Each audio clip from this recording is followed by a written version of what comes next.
This is a review of Tents and Trees, out now for Nintendo Switch for $9.99.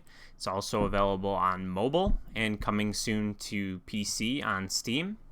And this is a puzzle game very similar to Sudoku, but with its own take in that you need to have tents in each column matching with a number like Sudoku, but each tent needs to be attached to a tree. And tents cannot be in any radius of one another, whether that's diagonal or left, right, up, down. And you can only place a tent left, right, up, or down of a tree. So the game starts off with a tutorial that does a great job of really explaining all of this. It's a lot more simplistic than it probably sounds, and it's one of those things where if you play it for yourself, it's a lot easier to understand. But it does really ramp up in difficulty as they give you larger grids and kind of give you less zero rows and columns to start you off. And I'm not the biggest puzzle game fan, but I found myself really enjoying playing this, at least the easier levels, because there's easy and hard levels. But the premise is pretty simple. You just complete the levels by placing all the tents. Each tent has to be attached to a tree. And when you complete the levels, you earn crowns, and there is quite a bit of unlockable content, which is really great to see. And there's also a bunch of different achievements you can unlock. There's eventually daily levels that you can unlock when you earn 50 crowns. There really is just a ton here.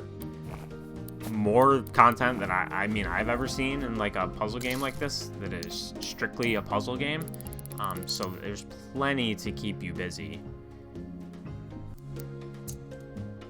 There's also some really nice options. You can configure the controls, you can show the time, you can turn off the music. There is save states if you need them. I mean, it's a puzzle game, and usually the puzzles only take a few minutes tops unless you're really stumped.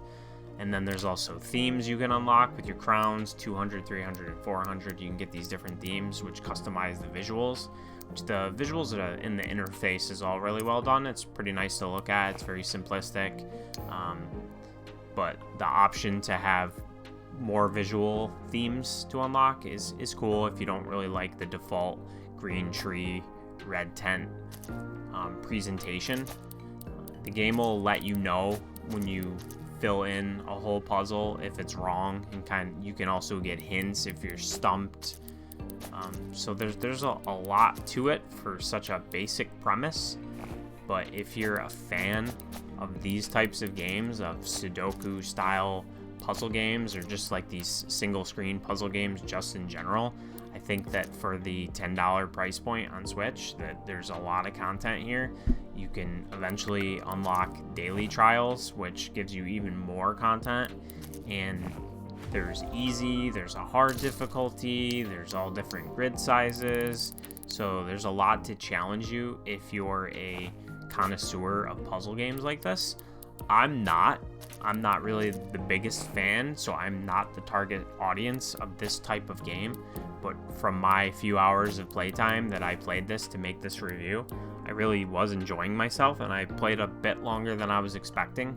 But I'm more than likely not going to be able to have fun on those harder grid sizes and the hard difficulty, and just I like the easier style that this game does have, so that really caters to me. But it also has that higher difficulty for people that really enjoy a challenge. I play these games more for the casual experience and just kind of relax.